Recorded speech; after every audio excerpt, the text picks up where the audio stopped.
Hello and welcome to Wrestleopinionated. This is our weekly show all about the shows of AEW. We are your hosts. I am Morg, and this is... Dressed at the moment, Matt Strange, and this is... Dressed at the moment? What the Dressed. I'm wearing clothes. Do you remember I got naked last week? Yeah. But for the good lore of the podcast. Anyway, this is Muir. How are you guys doing? What the fuck is he going on about? How are Beastmen? Strange. How are the Beast memes?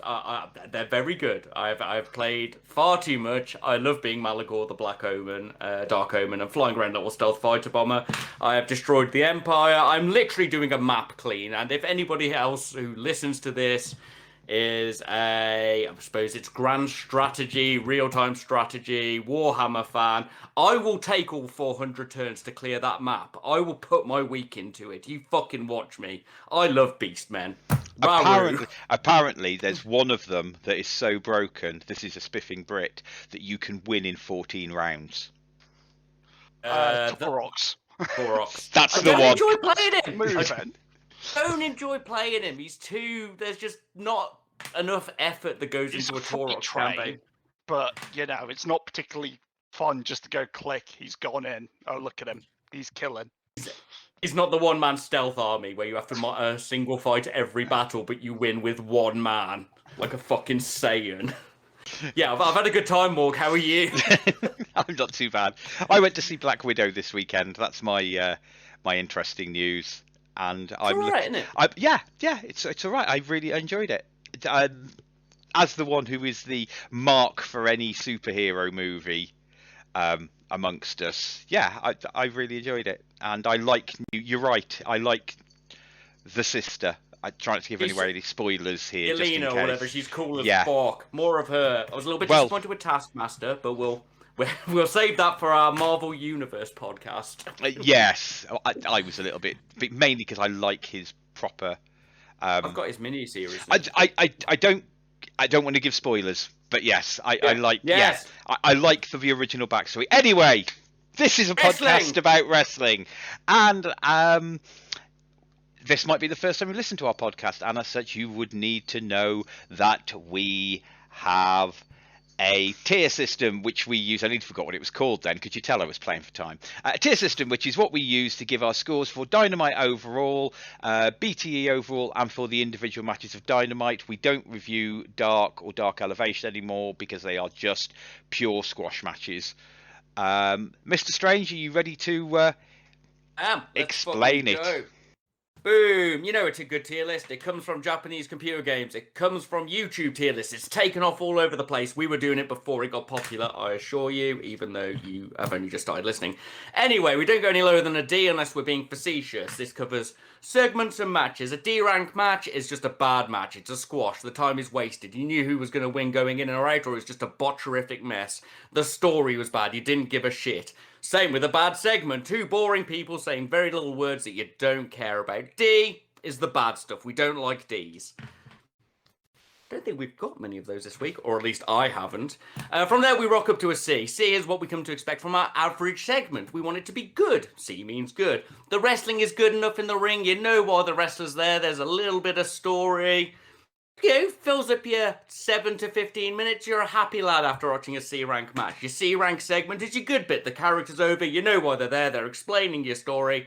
You're a happy man. A-rank match, or match plus one, as we have come to know it, is a match that is just that little bit fucking tighter, that little bit cooler. There's definitely story in the ring. You don't really look away. You've had a really good time. You care about the action in the ring. It's better than good, but it's not quite amazing. B-rank segment is basically all of your big boys segments. Your standard issue Mox or MJF promo, or Brit now, to be fucking fair. She's got really good. B-rank moments, just really good. You know what's going on, you're happy. A moments are fucking awesome. It's probably a match of the night. You've sat, you've watched it, you knew why the wrestlers were there. They did some cool moves, some cool spots that stood out. You didn't get bored. They remembered to wrestle in picture-in-picture. It's an A-rank match. An A-rank segment of those Wonderfully over-the-top moments which get you the characters over, where they're explaining who they are, what their next opponent is, why they care about a match. Most of the Redeemer promos in my eyes, because Miro is fucking gold. Wonderful. A-rank stuff, normally your top of the week. S-rank, your super special moments. Your finals in the Tokyo Dome for all you wrestling weebs out there. Enough Gado booking to build it up in a 7-year arc. Cinematic moments. Maybe a full cinematic match. Maybe it's got bikers, wizards, luchadors, ninjas, whatever. Dress it up. I don't care if it's a cinematic match full of theatre or a beautifully cut spot fest, which I send gifts off to my mates in the rings. S-rank matches just have to fucking stand out. Not to say you don't get S-rank segments. We were all shouting about release the hounds for fucking months after Jericho. The Jericho video package against Cody where he just ripped on what he'd done. It's out there in both theatre and in the ring. So D, shitty. C, good. B, very good. A, wow, that was wicked. And S, amazing. Boom. Awesome. So, let's kick off the show, as always, with the news. And not really been much this week, has there? Nothing going on in AEW at all, Nothing whatsoever. No, nothing at all in AEW. First bit I've got, Thunder Rosa is officially with AEW, and they bought out her NWA contract. Tony Khan actually bought out the contract. It's about time. Thank fucking shit. She's wonderful. More of Rosa. Give me another hardcore match between her and Britt. I want to see that again. It was beautiful. Good stuff. So is that all the news? We done? No, you've got something. You've got something. Oh, yeah. Emi Sakura has flown over to be permanently part of the AEW roster. Hopefully her new queen gimmick she had in the women's Japanese tournament arc will get over more than her Freddie Mercury gimmick. A little bit sad, but I love Emi Sakura. I think she's great, and I think she'll be a great aid to teaching people how to be better in the ring and bringing the Japanese and American talent together. Good stuff. I really like Emi. Yeah, I quite like Emi. Muir, any thoughts on that as our resident Joshi fan? Well, I mean, we'll get all the Gado Move kids, and we'll probably get quite a lot of the Tokyo Pro girls, so, it's not a bad thing. Okay, and another piece of news from AEW. Britt Baker has broken her wrist, apparently, in her match this week. How long's a wrist break put you out for? Yes. For her, she said it's not going to stop her. Listen to me with my compassion here. How long's she out for? We can't have another injured good wrestler. Welcome to the curse of the AEW women's division. You fly up the leagues, get injured, and you're down. She does at least have the belt, so they can protect her for a while. I think just having Britt promo will be fine. She's great. She's done it before. Right. She did it before when she broke her leg. To be fair, she did exactly the same thing. Yeah.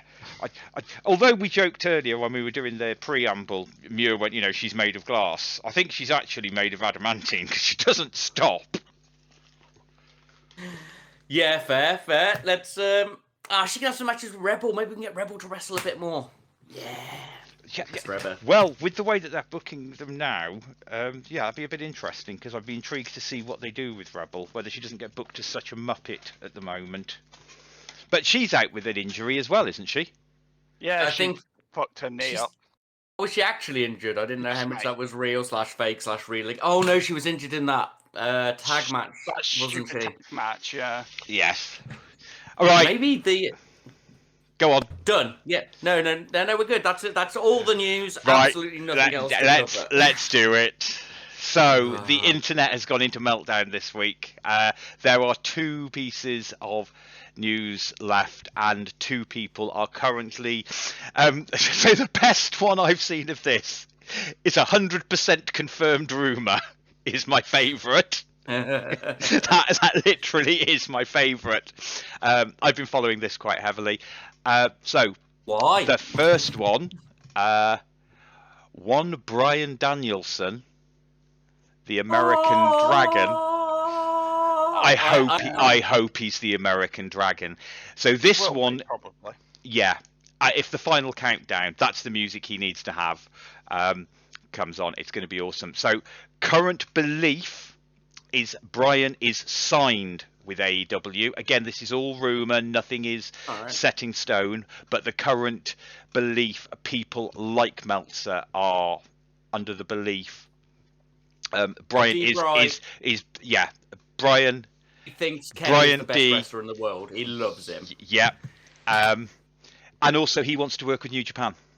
And part of the Dubsy wanting to grab the New Japan deal. This is the latest rumour I literally found out today. One of the rumours was that one of the reasons they were looking into that was a way to try and keep Bryan. Ah, fair. That would make sense. I think from several things we saw in the episode we're going to discuss, and also things happening in Impact Wrestling, pretty sure NJPW are signed up with AEW and the Indie Boys. Just throwing that out there. Sorry, WWE. Yeah. Yeah, wicked. I'm excited for little hipster goat man. I think he's really good, and I hope he makes the Bucks cry in the ring again. Now, I am... yes. I was reading about that earlier. Now, weirdly, I'm actually more excited in a way for the in-ring return, not the in-ring, the in-ring AEW of Daniel Bryan. But I am going to mark out like fuck when... No, I'm going to mute the both of you. Yeah, I will mute you both because this is huge. Punk is allegedly in talks with AEW for an in-ring return. The latest rumours are it's all but signed, and if not already officially signed, though Meltzer etc. are saying no, it hasn't. There are other rumours coming in from other places that are saying they're just waiting for the face-to-face to actually put pen to paper. The important thing about this, there's also, this is my favourite, this is the 100% rumour. The 100% rumour is there is an agreement in place between the two, although they haven't actually signed anything to paper. The interesting bit, and this also is the same for the Bryan Danielson one, is there has not been any denial from any of the parties. And yes, we are talking about CM Punk here. Interesting bit on the rumour on this is that Living Colour, who do CM Punk's Cult of Personality, have followed AEW on Twitter. I've joked...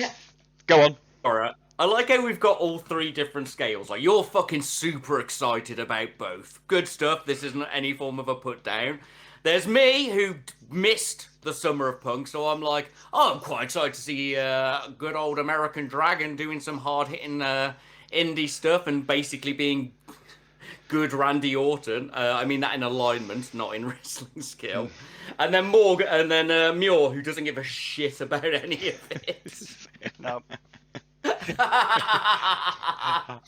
I'm glad you're excited, but all I see is a more bloated roster where we just have more TNA 2.0 booking, which I just don't care about.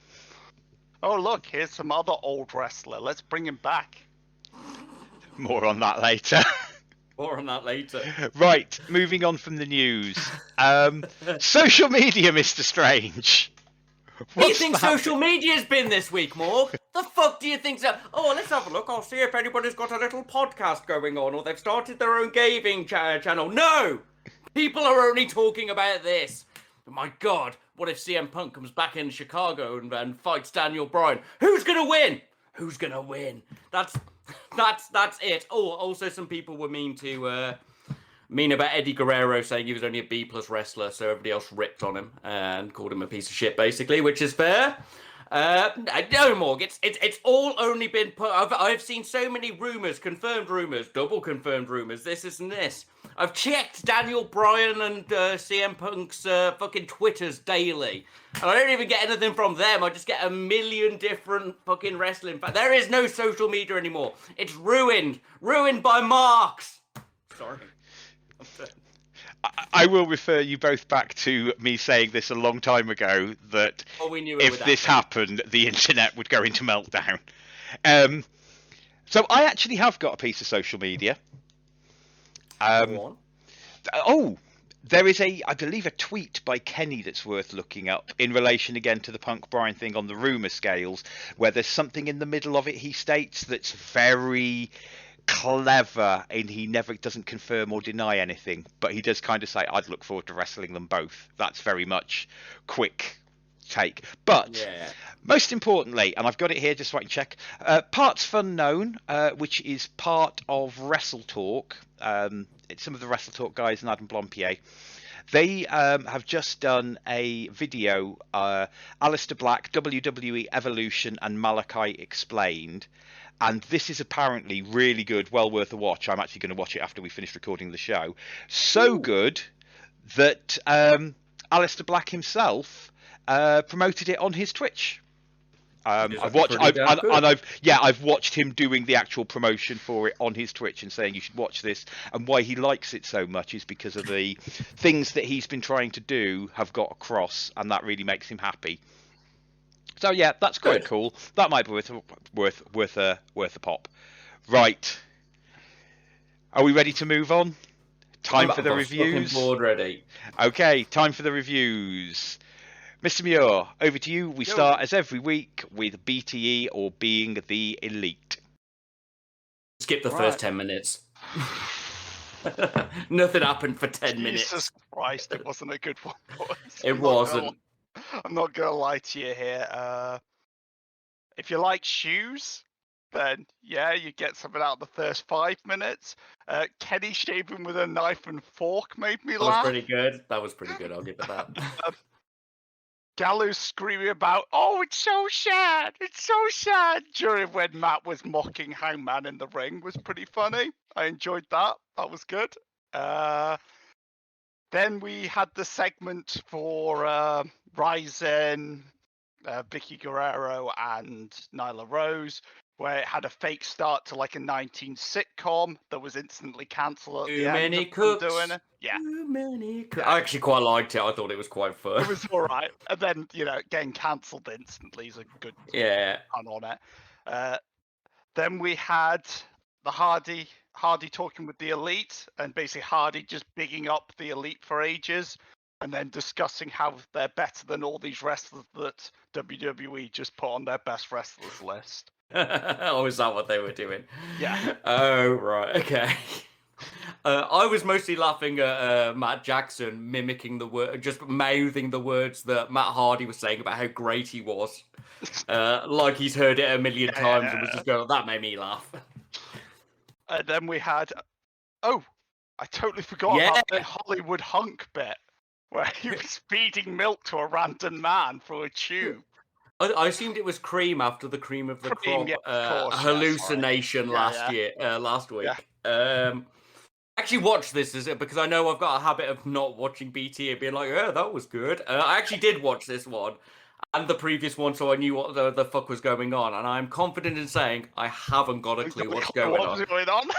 But I do like the fact that Nemeth is using HH as his initials, which is what Hulk Hogan tweets by, and I think that's probably a little joke. Yeah. So I enjoy that, even though it's a bit weird, and I like the pre-Pierre Avalon bit where they did the French movie bit. Which I think was funny. But they seem to be just doing love soap opera, whatever things from different nations of the world between them two, which I think is quite funny. So yeah, there was a few good bits, like anything without the Elite in it was great, but the Elite were in most of it. And I think the Dark Order are coming back because they just sent a ransom note. The Death Note. Yeah. So, I love the fact that their Death Note was all pretty colours. It wasn't it was all multicoloured. Basically, half of this episode was good, and it sort of cycled up as it went on, but it is very skippable. I don't know if that's just because I've become jaded with wrestling after watching. Part of the thing is they're doing the old school Being the Elites, where they did just do it was like a travel log. Yeah, fair. Which made sense when you couldn't easily watch what they were doing, say if you were in the UK or whatever, and they're on NJBW, so they do a quick recap. But when they have their own, international TV show that you can easily see them on, it's kind of like you're just recapping what happens on the show. Oh yes, yeah. I was talking about more the travel log bits when they're going and Yeah. doing the shopping more than the other bit. Than the little recap from behind the scenes. It was all right, but I've got to Yeah, I say, gave it a C. I think it was a low C. Yeah, it was a low C Yeah, from I'm me. with you boys. Um, Very skippable. yeah, Some it fun was, in there, but very skippable. Yeah. Right, let's move on. Yeah, let's fucking do this. It's time positive, for boys. review of Dynamite. Woo! Fighter Fest Night 2, JR Schiavone and Excalibur on commentary. They will be joined by MJF, and we open with Jericho versus Sean Spears. Spears may use a chair, Jericho may not. Jericho wins with the Judas effect. Before we get into what happened afterwards, thoughts and scores. I really enjoyed this. I thought this was great. We get a chair dodge into a solid wrestling start. And the entire match is really solid, really good, and really tight. I didn't really pick much apart in this, which I know I often do. We get a Jericho camera spot. We've not seen that in a while. That made me laugh. Was a little disappointed the match was like 90% Jericho. Like, he seemed in control of the match for most of it. But then he fucking pulled off a top rope, a top buckle Hurricanrana, and I was like, all right, Jericho. All right, fair play. Good lad. I've missed Spears as well. I think he's great in the ring. He's really solid. He's entertaining. Get a bunch of fun use of chairs. I like the fact he tried to tap out to the walls, protecting the walls, but Tully distracted the ref from the tap out. That was great. We got a bit of Tully and Sammy fun. And I like how much Tully can go for a man of his age. We did have the defeat of the C4. That's a kicked out of finisher now. But seeing as everybody does Death Valley drivers, it's possibly time Spears got a new finisher anyway. But yeah, really good match. I enjoyed this. We had story. We had some entertaining stuff. We had some old Jericho. We had some good wrestling. I gave it a high B. I had a really good time with this.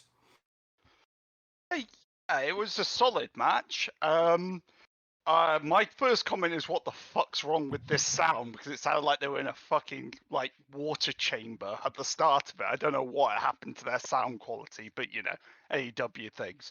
Yeah, this was solid. I thoroughly enjoyed this.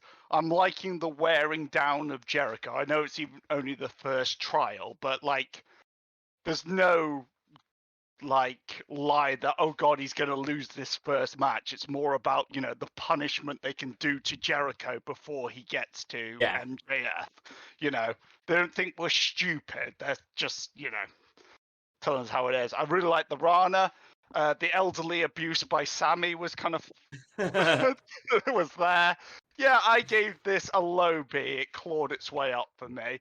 I wasn't as infused in this match, but I found it quite good. Sorry. I gave this a high C. I think I was very much with Muir. It was good. I enjoyed it. I liked the storytelling overall. I would say I gave it a high C for the match, but if you compare that with what happens next, I'm with Strange in the high B. So to get to what happens next, MJF comes out, cuts a promo, and then announces Jericho's opponent for next week. It's only Nick Gage, like the deathmatch wrestler. Who it's definitely interesting. In a He's match, got his own Dark Side of the Ring episode. Was in a match a couple of days ago. It may even have been yesterday, where the crowd rioted at the end because Max Cardona took the championship off him, and the crowd actually rioted. Pretty cool. I don't think I'd have given him his loss before fighting Jericho. I don't think they had the choice, to be fair. Yeah, no fair. But yeah, I was legend Matt Cardona. Yeah, well, I think that's the whole point. It's gonna be good. I'm excited. And we get to see Clown Jericho, which we'll more on that later. That always makes me laugh. I fucking love Clown Jericho. Clown Jericho. Nah, it's good. I'm ready for this. I think this will be good fun, and I think Jericho will make it interesting and more ties in with NJPW, seeing he's bringing, you know, Painmaker out, so should be good. Yeah, I have a feeling though, and I may have to warn the Raptor before we watch this, that I don't feel this match will be for everyone. It best be for me. Let's fucking do this. I want to see a man gonna... die. Yeah, I think it's going to be very violent. Right, moving on from there. Very short, very quick, but a Miro promo. Strange. I love him. I fucking love him. God's favourite champion, the Redeemer. Everything about him I love. You know this. I'll solidly give him B's because what he has become, I think, is a fabulous heel. Yeah, it's solid. I like the Redeemer. I think he's a good character, and there's not much more to say really because it's only like 5 words he said. So yeah, he gets so much across at the moment with these low promos. I mean, it's in just low-spoken promos. It was really good. I enjoyed it, and yeah, it's a B from me. Moving on, Luke Gallows with Carl Anderson versus Kaz. Gallows wins with a sit-out powerbomb. We'll cut that there because there was more WCW shenanigans afterwards. What did you guys think of the match, and what score did you give it? Right, I'm going to go into this saying there's obvious bias in this because I love both people in this match. And I do think Kaz should have won. Just throwing it out there. As much as I'm about to go, this was a fucking great match. I loved it. We had great strikes. We had a solid American wrestle-off. We got Gallows. I've just got a bunch of things Gallows did that made me go oof. That's his flying lariat, his backdrop, and obviously that choke bomb at the end. They maintained pace in picture-in-picture, and Gallows will sell fucking sideways for you. He is 100% Carney. He's not going in there to be the indestructible big man. He'll get a couple of those hits in, but if you hit him with a move, he'll fly off his feet, wobble. I love him. We had a few shenanigans, obviously, so that the Kaz loss wasn't completely clean. But yeah, once again, I had a really good time. I thought this was great, and I gave it a B. Yeah, I enjoyed this a lot. I thought it was really good fun. And yeah, like you said, Gallows is the big man you want because he will sell for you, but also, he looks strong. And I'm not sure about Kaz losing his first fight in his elite hunting. But it is what it is. But the match was quite fun, and we'll have to see where it comes from. And I gave it a low B. I enjoyed this quite a bit. It sounds like I'm the negative one this week. Fuck. Yeah, I gave it a C. I thought it was just a solid match. I suppose, to be fair, it has story coming in and story coming out. It counts towards, by our scale, I should probably give it a higher mark. You still have to enjoy the wrestling. Yeah, it didn't. But for me, I didn't mind Kaz losing as much. I think that actually works well towards the story of the Elite Hunter. Weirdly, and I think in a weird way. On your own won't get you anywhere, Kaz. You need friends and family. Pretty much. Yeah, I got you. America. Yeah. I got you. Yeah, that's... And so at some point, someone's going to come out and help him. I don't know. Yeah. We don't know who yet. His new tag team partner. My favorite internet statement for this week was that Kaz should come out and bring Bryan and CM Punk to be his faction for Elite Hunting. No fucking introduction. They just come out 1 week. No name. To be those extras. Yeah, I would actually bring them out with masks on and not have anyone know. It's slap nuts and block tie. I don't know. Yeah. Tire Iron or whatever the name was. Yeah, right. Amazing. So following on from that, there is a beatdown on Kaz. Kenny and Don Callis come out. Hangman comes out, gets beat down. Dark Order for the save. I thought this was solid storytelling. Yeah, we're doing the build. Hangman's not afraid anymore, but is still being a bit stupid. I'm excited for the entire Hangman arc. I've been watching him for 3 years, some years now, a period of time. And he is the best actor they've got. So, yeah, anytime Hangman's out, just don't overuse him. And we probably need to stop this one match. It's a bit early. So, I mean, do you think Hangman should win it all out, or is that too soon? Too soon. I think they should lose this. I think they should win this, and he should lose the all-out match. I think Kenny should cancel the Hangman match so he could fight a bigger celebrity like Daniel Bryan or CM Punk. Ooh. Well, you see, the obvious. I like that. I have to admit, I do like that. I mean, the obvious big one that's going round at the minute is what will happen is Kenny will beat Hangman, who is the last man. There is nobody else for me to face, and it'll either be he'll say he's the best in the world, in which case we know exactly who's music. But what I would do, and this is me, I would have him say he's the best in the world, and I'd have Daniel Bryan's music hit. I'd totally swerve the fans.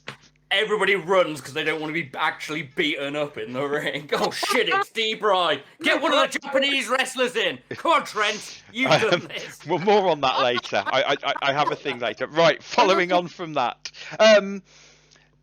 Brian Cage, Team Taz announcement that they're going to have a big party next week for their new FTR champion. Brian Cage backstage interview. Thoughts? We'll see how it goes next week. Excited for anything Team Taz does. I don't think they necessarily needed this segment. It'll be brilliant next week because they're the best soap opera with each other. Yeah, they're good fun. I like them. I liked Brian Cage, and I know the Raptor did as well, because Brian Cage's slowly stepping into the babyface role or the face role. He's the only man who looks like he can fight Miro. Yeah, that's exactly what we said. He's Miro shaped. That's exactly what we said. Oh no, that gorilla's getting angry. Bring out the other gorilla. I want that match. So I want those two on form. I want that match so much. Anyway, I want them to have a match in a ring with swinging tires on ropes. So following that, we had Wheeler Yuta with Orange Cassidy versus Darby Allin with Sting. Darby wins with the coffin drop. Thoughts and scores? Give me a second. I've got my notes in the wrong order. Guys, you go first. Got it! Woo! Okay. Yuta versus Darby. Well, I am already a Yuta fanboy. He has joined my favourite stable, and he's so good. I think I'm the positive one of this episode. I really enjoyed this again. We get a really good technical start, and they point out Tama Tonga's brother Hikaleo's in the crowd, and that got me excited. And yeah, it's just a really good match. We get a brutal rope drop. It's well paced. We see a fucking flying octopus hold. Wonderful. The Sting and Orange Cassidy kickoff was actually pretty great. I'm not gonna lie. Because are we going to have our normal Sting has to chase somebody off and no, he's committed, you fucking lad, Steve. I wanted to jump in here because you've mentioned that was somebody like Sting who has seen and done it all to go and know that is going to get him the reaction, and to do that, I thought that was just absolutely brilliant, and Sting has won a lot of favour back with me for that. Darby's face of disbelief and exasperation over the ropes as it's happened. Perfect. Obviously that goes into a roll up and a bunch of other break stuff. It was good. I always pop when I see Darby's pop over stunner. It's beautiful. I love it. Really, really good match. I gave it a B. I laughed. I thought it was good. Yuta was obviously going to lose, but I think the story was told there. Yeah, I gave it a B again, even for how short and obvious it was. I thought this was a perfect mid-card short match. Lovely. I really enjoyed this. Yuta has a lot of interesting moves. He's a lot different from a normal wrestler. Like octopus holds, you don't see them very often, in America and stuff like that.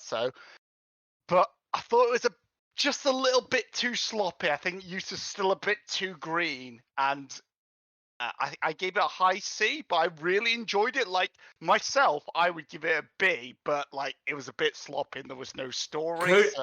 It could be my best friend's +1 rank bonus. We know that I do. So that's what I downvoted it for, but I still think it was good. I enjoyed it, but it's more positive or negative. I'm on exactly the same as Muir, I'm afraid. It was a high C from me. I really like Yuta. I think he's going to be something special. He needs to stop being though I don't know, because I quite like this gimmick of him facing legitimate baby faces, being a baby face. and having these legitimately good matches against them. And I quite like that as a gimmick, but I'd also quite like him to win one because he's really talented, and I don't want to see him become their WWE star. It's just I don't want to say he's a jobber because the people that they're making a big thing out of him. Yeah, they are. And they're making him feel big, and I don't think either of the losses have hurt him because of the people he's faced. I know he looks strong enough. Yeah. Oh, I think you don't need to worry about this. I think all that he needs to do is just keep this up. You know, it makes him look good because he's losing to credible targets, and I think he still needs to work on his gimmick because he's obviously in a gimmick faction. He needs to figure out what his gimmick is, and then I think he'll be, dimes. Just needs a bit more time, in my opinion. Yeah. fair. So moving on to that, we had a Mox and Lance promo package for their Texas Deathmatch. Thoughts? I really like these NJPW catch-up videos they do. They give across the whole story in like 3 minutes. They always cut it well. We had Mox at +1 heel level because obviously they're trying to appeal to the NJPW fans as well. Lance has got so much better. Oh, isn't he good now? Really good little NJPW build. Exactly what it needed, in my opinion. Wonderful. Yeah, I think it was great. I think it gave you everything you need to know about this story if you weren't tuning in for the first time for this show. So it's exactly what a promo package needs to be. So yeah, I enjoyed this. Yeah, they're getting really good at these. They are getting to that. I don't know whether they're at that level of the one I consider to be the best is the Taker Shawn Michaels one. Before I think it was number 1. It might have been number 2. Michaels Taker WrestleMania 2, but they are certainly getting on their way. This was really good, and I really enjoyed it. And like you say, it filled in all the gaps. What's going on? Why these two are fighting? And I thought it did it in a it's these two hard ass faces as well. Even though Mox was playing slightly more heelish in this, due to his NJPW. Yeah, he's got to strap it up. No, really good. I actually have to take us back a segment before we carry on because what did I miss? I forgot to read out my absolute favourite line from the Utah Derby match. Which was at the end of the match. Paige came out to punch Orange Cassidy. Of course. JR declared he's got those nuts in his right hand. Sorry, I have to go back. He's got those nuts in his right hand. I was like, oh, what's going on over there then? Hello. Why has he got nuts in his hands? Whose nuts has he got? Sorry, you can take back over more. So Orange Cassidy took balls to the face. Exactly. Splat nuts. Right. My wrestling name. Right. Are we ready? Nyla Rose with Vicky Guerrera versus Britt Baker with Rebel for the Women's Championship. Britt wins with the lockjaw. Thoughts and scores? Britt's new ring gear is really cool. That was really awesome on the way in. She looks ace, and I love it. The match began. They were trying. It was slow, and it looked like nobody was leading it. There were a good few cool ideas in there, but I can't say the execution was the best. We had Britt hung up on the ropes, which is something I complain about every time it's done because I think it looks shit. Then Rebel had to try and save her from being hung up on the ropes when her feet were basically on the floor anyway. They both seemed tired. There was no energy in this. I mean, there were a couple of cool ideas. We had a roll through on a choke slam, which was a brilliant counter by Britt. I'd like to apologise that in the past I have complained about the women's matches being too short. I'm sorry for everything I've said because of the length of this match. There was a botched crucifix bomb by Britt that actually came out looking like a really cool other move. But they shouted crucifix bomb, and I was like, not really. Crucifix bomb at but all. It looked good. I don't know if that was Tony Schiavone getting moves wrong or whatever, but whatever it was crucifixy, and it looked pretty cool. Then we had the sneaky weapons, Eddie Guerrero shenanigan spot again, which is now the 3rd time we've done this. I like that spot. I think it's a great one. This match did pick up at the end for the finish. It got a bit tighter, a bit faster for the end. I'm giving it a low C. I did not enjoy this. Which pin did you like the most? I know the other was a submission, because they went for 3 for one time. On the backslide, Nyla kicked out so late that she actually was pinned. Oh, really? Yes, mate. And honestly, I'm gonna be completely honest with you guys. This match didn't exactly grab my attention for the duration of it. No. It was the only thing on in the room, but I do have a phone. Yeah, I wanted more, and I didn't want to see this match again.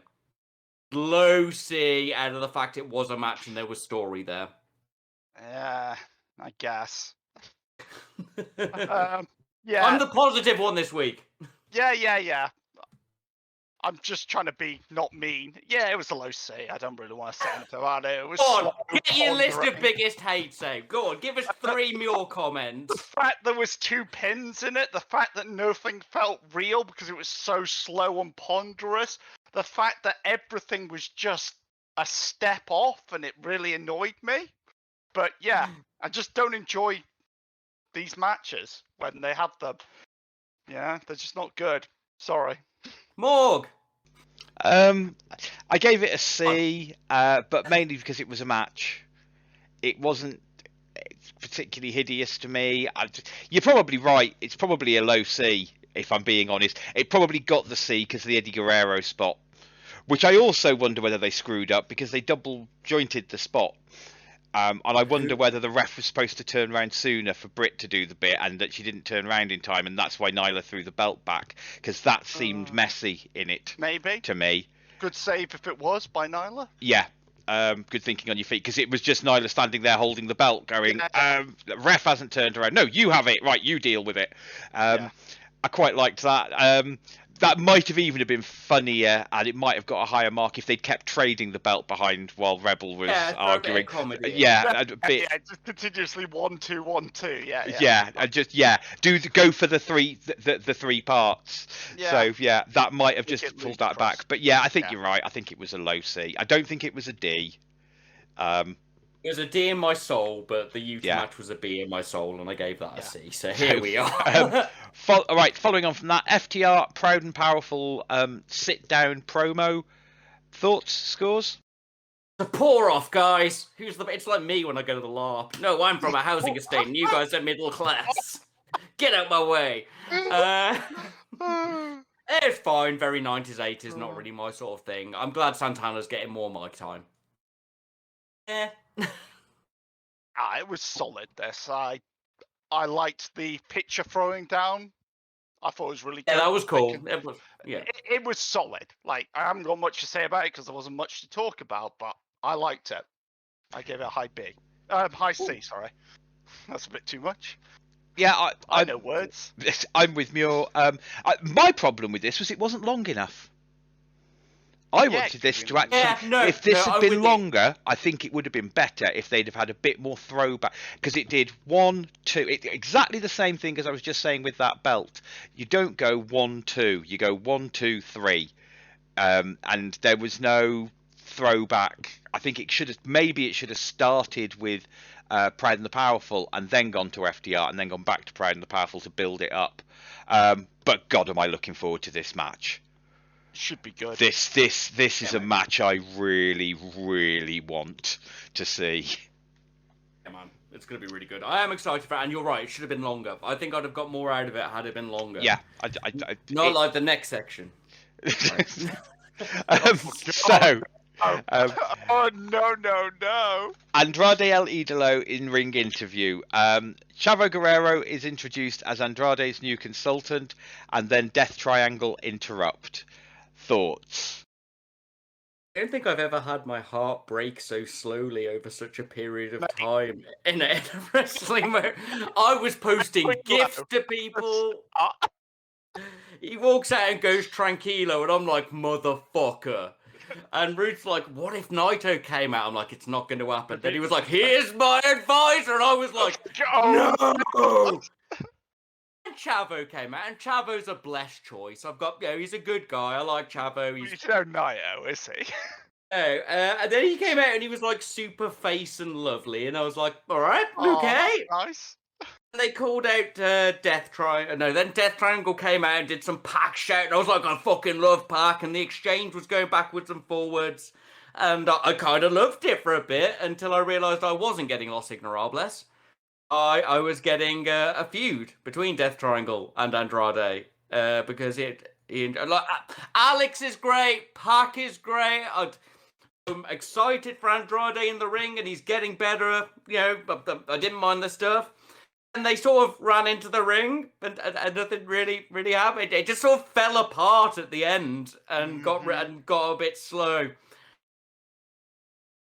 I think I should give it a C. I think we got the basics of what's going on. We got the stories of both characters. We got to see that one side's a team. We got to see Chavo.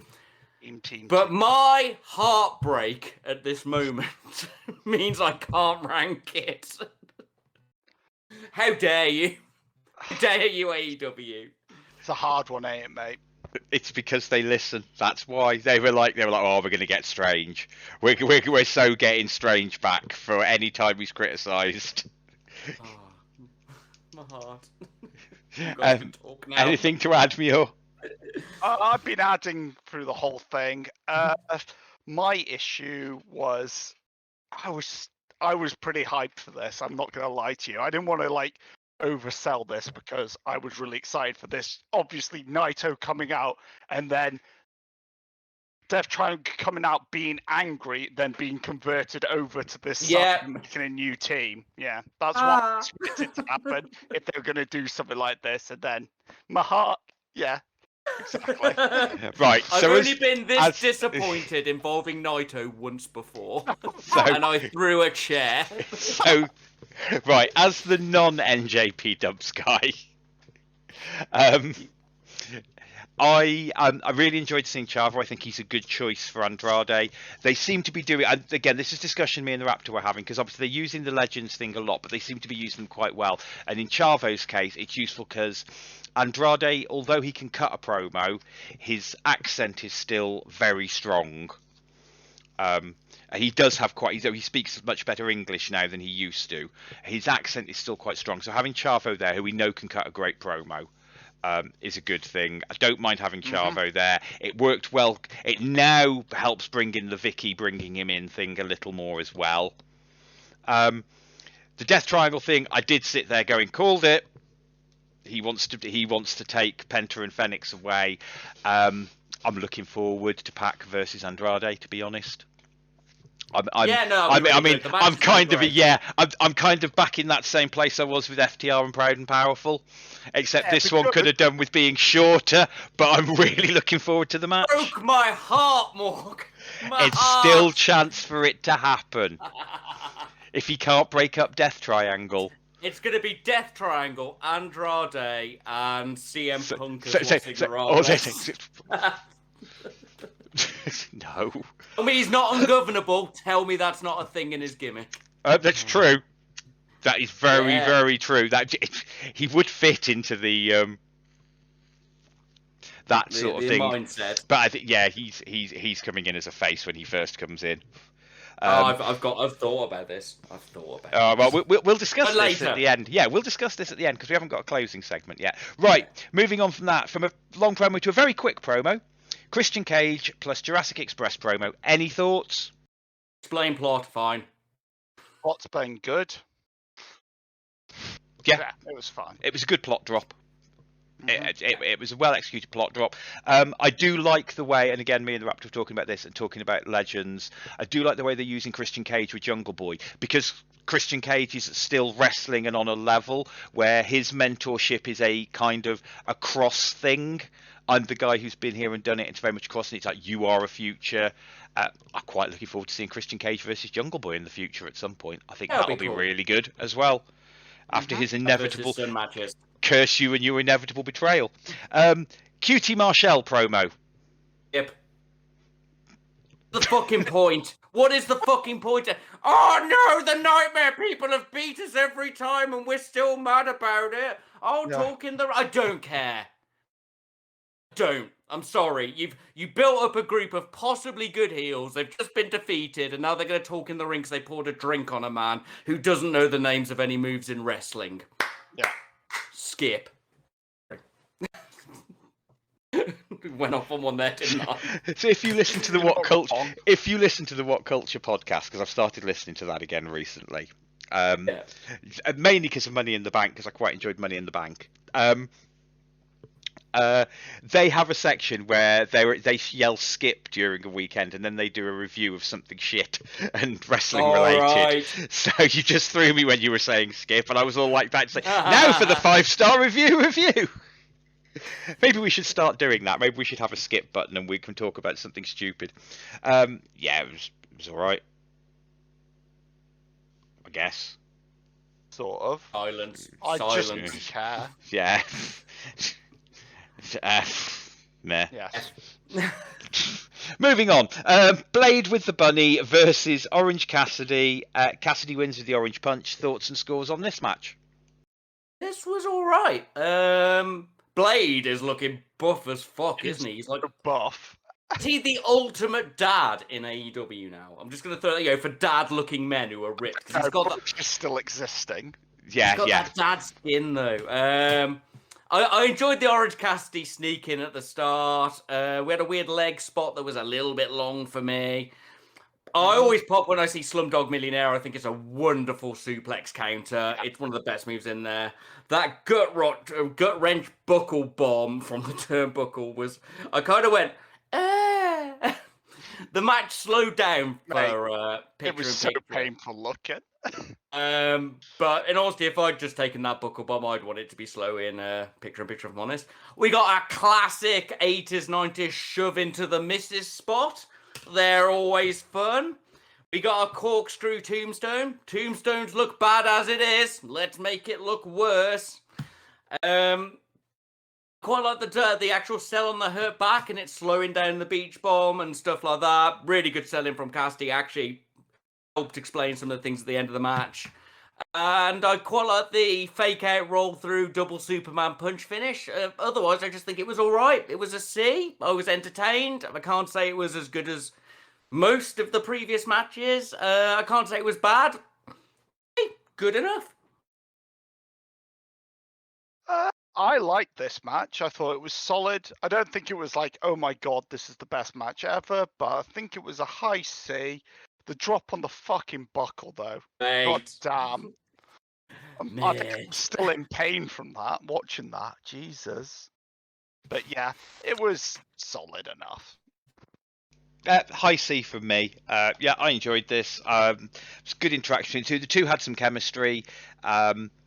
Nice ending to their little mini feud, and I've enjoyed it as a nice little mini feud. It doesn't need to go anywhere else. No. I'm considered. I do, again, talking about things that I wonder whether were fluffed. I'm wondering whether Cassidy was supposed to get the nuts for that first Superman punch. Because the way that Blade went He's got the nuts in his hands. Because the way Blade fumbled it across, it seemed to bounce off. I wonder whether Cassidy was actually supposed to sneak it off him, and it bounced funny. So they went for a finish, and then Cassidy did the shot with the brass knuckles afterwards. What I wanted to happen from that was that Orange Cassidy was disqualified because the Blade drops the knucks, and then obviously he's hit the orange punch, so he's on the floor dead. The ref turns around and sees the knucks, and Oh, that would have been quite clever. I actually thought that would have been an interesting ending as well. Oh, that's what I was expecting to happen, but This is why we book on the fly. Right. Following on from that, quick Jericho backstage promo. Thoughts? Same thing as every time I see the Paymaker. I kind of laugh to myself and think, bless. That is what Japanese wrestling loves in their sort of looks for weird deathmatchy people, and he did invent the Paymaker to fight in Japan in the deathmatchy sort of stuff. Yeah. On the other hand, I just can't help but laugh at it. But on the other hand, he's a crazy clown, man. On the other hand, it does tie into the expanded lore of Chris Jericho, so I'll take it. It's all right, It was solid, but it was the first time my missus has seen the Painmaker outfit, and she's like, "What the fuck was that?" And I was just like, "It is what it is, mate." Yeah, you just get used to it. Yeah. So I marked out like fuck for this. This got Really? an A. This got an A for me. I like Really? shit. I like shit like this. One of my favourite promos of all time is a Mick Foley one when he comes down to the ring and he goes, "Yes, Triple H. I don't think Mick Foley can beat you. No, Mick Foley. But I know a man who can." And he rips off his shirt and he's got the Cactus Jack t-shirt on, and his name is Cactus Jack. And Triple H sells it like he's just been kicked in the balls. You see, we've And got a this different... worked, and this worked for me on that. When Jericho went, and I know what persona to bring, and I was like, oh, this is your Cactus Jack moment. And he turned around. I'm like, yeah, the makeup's dumb and stupid, but it's the Painmaker, and that's cool as fuck. Yeah, I marked out like fuck for it because I it's like the third that. time we've seen it. Yeah, Did it I against like. Darby, and we've seen it against Tanner. Yeah, I like that whole thing. Yeah, no, fair. So yeah, I get it. so I really enjoyed it, but I think it was more the fact that it gets a high mark from me because it made me mark, and if you can make me fair, mark, you get a That's +1. right. Yeah, I'm always for if something like that. It's not as jaded as us. Yeah, well, I'm just not as jaded to that, that character. I've seen it more. Yeah, but you are right. It does look bad. Looks like a silly clown. It does look like he's just run through Darby Allin and Sting's locker room. Can I borrow some makeup, quick? Quickly! Shut up! Shit, it's a juggalo! Oh, God. Shit! I've got to do a promo! Right, following on from that, we had the IWGP US Championship death match. Mox versus Lance Archer with Jake Roberts. Archer wins by chokeslamming Mox through 2 tables covered in boards with barbed wire. What did you guys think of the match and what score did you give it? Obviously, I had a fantastic time here. Obviously. It begins with the very first spot of the match is Lance failing to throw a kendo stick into the ring and it bouncing off the ropes. Wonderful, I laughed. Then we get a solid NJPW brawl start, and we got a crowd fight! A fucking crowd fight! Lovely. We got Lance assaulting random man. Obviously a plan, but random man was beaten up and used as a weapon by Lance. The random man, I loved it. We did have a particularly weak paradigm shift on the floor to make Lance bleed, which was a shame. Carl, who's not a wrestling fan, watched with us, and he was like, "Why is he bleeding?" And it was like, "Because he took a finisher on the floor." And he was like, "That doesn't look like it would make a man bleed." And I was like, "I know, it was a bad one." It is what it is, Carl. It is what it is. Yeah. Slowed down in picture, but I was all right with it. Give these boys a break. They're fucking going through this. Lance, wonderful strikes. He's got so good at them. Was a little bit disappointed that the match was 90% Mox. I appreciate you want sort of Lance to have his comeback, but I don't know, a little bit too much. The fucking punch through the bin lid, amazing. And the Lance comeback. The choke slam on the chair backs. Yes, I had to rewatch and watch it again a couple of times. Yeah. The King Kong lariat to the Paradigm was fucking great. The Archer pop-up on 4 as well afterwards. It was like, ah! I was like, yeah! I was with Lance on this. Then the barbed wire came out, and I was like, yeah, barbed wire. Then a fork came out, and I was like, yeah, fork! I don't see forks enough. Appeals to my inner indie in Japan deathmatch. So. I'm going to call your friend Carl out on this, by the way. Yeah? Because it was the fork that made Lance bleed. No, the first time he used the fraud. No, he started bleeding from the paradigm shift. Yeah, he did, see, now I saw that as it was the fork spot beforehand, the first time Mox used the fork. Then he did the paradigm shift, and then he came up bleeding, and I just assumed it was from the Mox sticking the fork in his head. He didn't get the fork out till after the paradigm shift because he took it out of his pocket and licked it in the ring. There we go. I must have looked away for a moment. It's fine. It's Deathmatch expert Matthew Strange will catch you up here. I was just excited to see a fork, mate. It was good. Chokeslam didn't break both tables either. I felt so bad for Mox afterwards. He was when he was just. I was like, oh.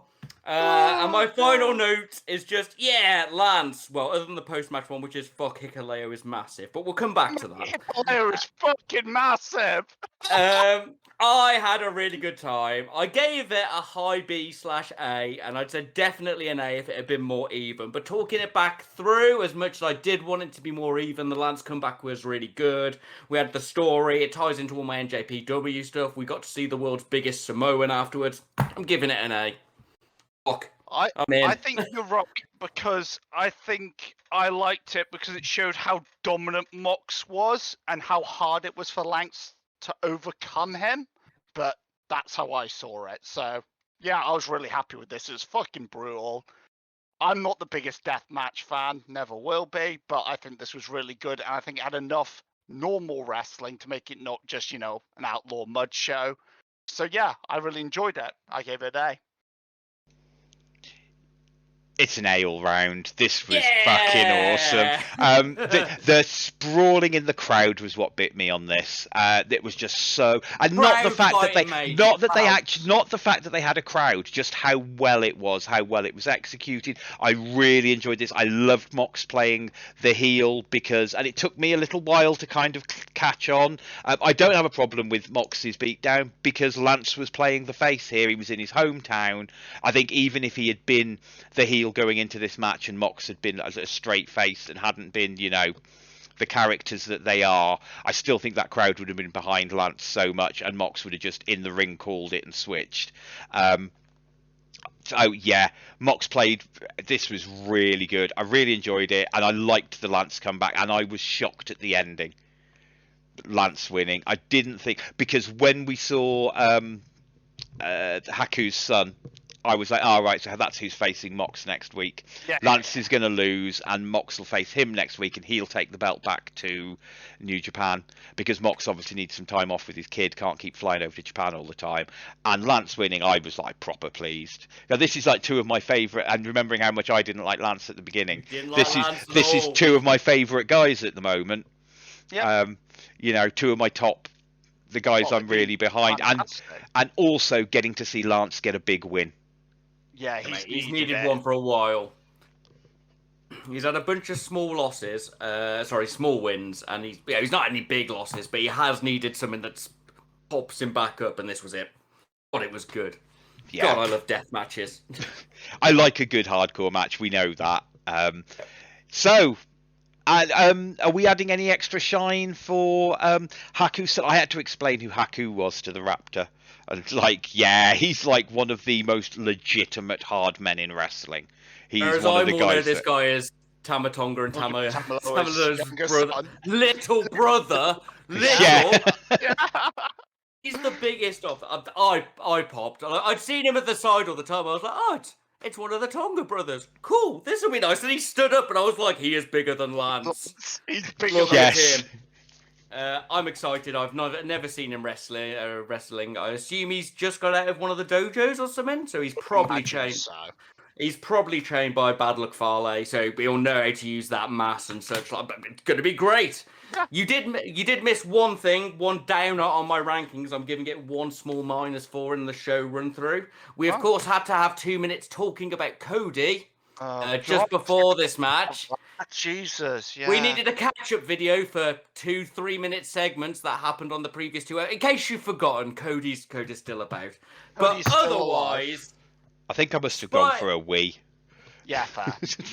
Cody looked like some Christian, preacher in no, to be fair, yes, they had... I did like, and actually I did comment on the Raptor, I did like the picture that they did with the darkness below Malachi Black and the bright blue skies above Cody. I did quite like that. You know what I would have liked some more? I liked a bit more.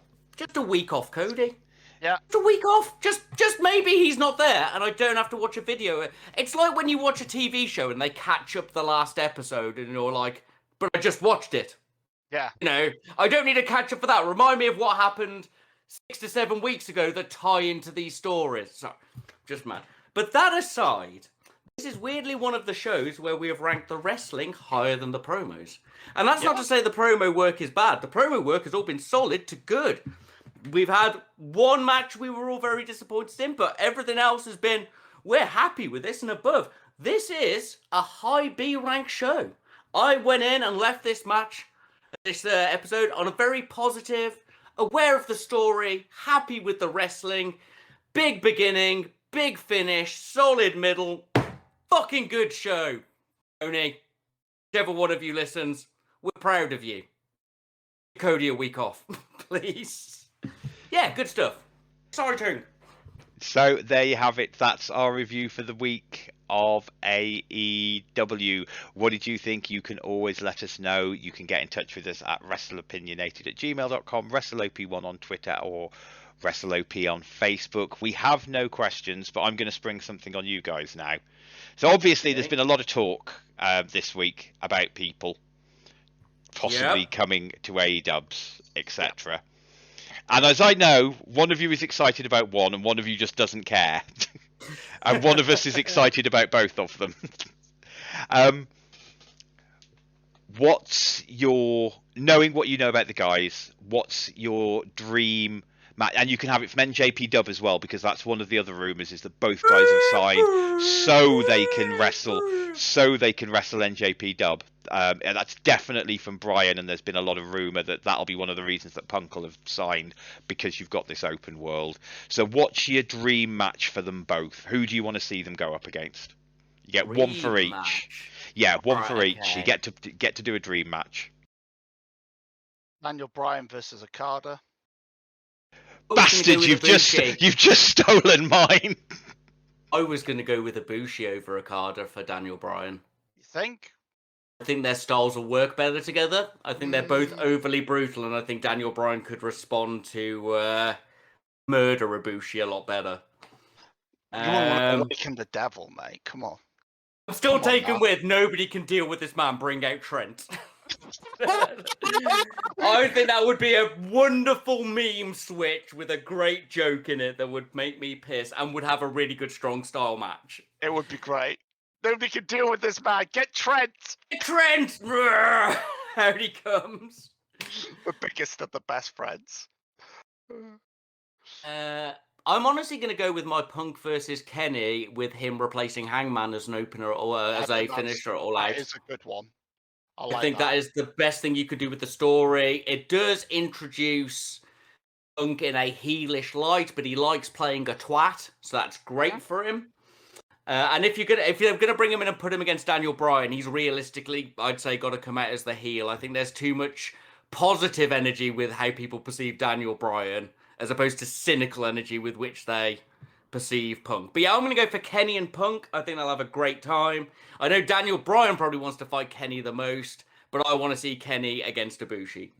And then Naito can beat everyone. Hooray! So, Daniel Bryan... So my weird one, to throw my weird one down, is Bryan and Punk, who are known for being old friends and having started together in Ring of Honor, to be a tag team, the Best in the Beard. Oh, okay, nice. Against the Young Bucks. Yeah, I'd take that. Except just watching a tag match. Jackson running from Daniel. But you've got a bit of backstory with Nick Jackson and Daniel Bryan. Anyway, it would also give Punk a chance to knock the ring rust off.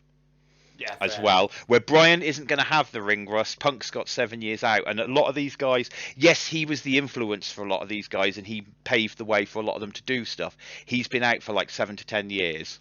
Yes, mate. He's gonna, and a lot of these guys are better than he was. And this is Colt versus Punk. I think that's going to happen. I think that will happen. I mean, they've got to get their friendship back on line first. But if there's anywhere for it to happen, it's in a promotion like that. But yeah, and the other one, I'm trying to avoid the obvious ones, which is both of them versus Kenny or both of them versus Darby Allin. Punk versus Darby Allin is actually probably the one. But we all know what's actually going to happen is they're both going to debut. They're both debut at the same time, and they'll have to have a 2-on-1 handicap match versus Cody, and Cody will win. Because that's Cody will need to out strong style wrestle Daniel Bryan, and Punk will need to be out punked by Ken. of Cody. You know. Yeah. Oh God, whichever one's heel's getting a fucking what with Cody, isn't he? Yep. neither of them are going to be heel. Can't be heels. They as can't. Much as I don't care, They will turn. Yeah. Danielson had come in heel. Punk will turn. Punk will turn. Yeah. Punk will turn because he can. I don't think Danielson can. I don't think, but as good as he can to do it, and we know he can do it, I don't think in AEW the crowd will go with it. But he's good enough. He's good enough. Again, heel. Punk can come in his heel. He could just come in straight in and start taunting the fans about how he's been away and he turned his back on them. Everybody knows him as being nothing but grumpy and cynical for the last 7 years. Like, I appreciate how much people love him in the ring and how people live through the summer punk, get it. But from those of us who don't know him, all he's seen to be angry and sarcastic on the internet for the last 10 years. Oh yeah, that'll be what they'll use to turn him. Bring him in with it. Fuck it. Have him come in and then have him won over to the fact that this isn't WWE. He is still expecting the same nepotism and problems with the leagues. He was the best in the world and should be respected. And these people have always shit on him. And you know what? I'll make some money and get some fucking revenge. And then he sees it's actually a family, nice area where he gets medical care and can see his wife, and he is won back over. That's the other big one. That's the other big one. Told the story for 8 years of him hating wrestling. Why not just roll with that? It's more real then. No, I like that. Yeah, he's going to get a pop when he appears, but then turn you back on the fans straight away to get the heel. Yep. Though I think he should just come out and just be like a shit-eating grin and just come out for instantly move Jericho style. Jericho, when Jericho came out and didn't speak. Yeah. He should just come out and actually, come in and claim like a title match instantly and just be like, yeah, I'm going to abuse the hypocrisy of the system and stuff like that, No, I quite like both of those. If you're debuting in Chicago, this is the other part of the 100% rumor. The 100% rumor is the fact that he's going to be in one of the 3 Chicago matches. He is not going to be a heel in Chicago. It is virtually, that one is one of those ones where it's virtually impossible. I don't know. Imagine it's really the only way he could nuclear heat was if they dropped his music and he didn't come out in Chicago. Anywhere else, he'll do Montreal. It. Yeah, it's certain people. Certain people can do it. Certain areas, certain people will not. There is no way. If they bring him out in Chicago, the roof will get blown off the stadium. Anywhere else, he can probably get away with it. But you bring him out as a heel, you bring him out to that big pop in Chicago, and then you have him shit all over the fans next week in New York. I just go straight off, fuck him. Yeah, I honestly don't think it can be done. I am happy to be proved wrong, and I think you're right. There are a rare few moments in art where you get the chance to really redefine an era and a moment and change that medium. Oh God, yeah. There are a few times where you can smash every expectation and turn the world on its head. Punk being a cunt in Chicago on his wrestling debut at a pay-per-view for another company would make me lose my shit. If this happens and it's well done, I will write a letter of praise. I don't know, somebody. Tony Khan. There we go. Right, there you have it. That's our show for the week. I'd like to thank Anchor.fm for hosting the podcast. You can find us at Wrestleopinionated on YouTube, Spotify, and Anchor.fm. Over to you, Mr. Muir. Thank you very much for listening. And if you were a true patriarch, you'd want someone like Mayu or Utami to be showing up, not these. Do you mean patrician, not patriarch? No, I'm a patriarch, mate. Patriarch of my family. Right, okay, just so I know. If you'd like to send anything in to us, please send it into wrestleopinionated@gmail.com, WrestleOp on Facebook, and WrestleOp1 on Twitter. Over to you, Strange. there, if you're a real patrician. Patriarch, come on. If you're a real patriarch, just like me. Thanks for listening. Please like, share, subscribe, hit that little bell button, share this with your wrestling loving friends. We appreciate every moment you listen, especially if you've made it to these moments. So anything you can do that spreads our little signal and gives us some little likes on the internet, we fucking love it. Back to you, Morg. So, if you're a real Patreon, then we don't have a Patreon, and you're giving money to somebody else. All that's left to be said is goodbye and good night.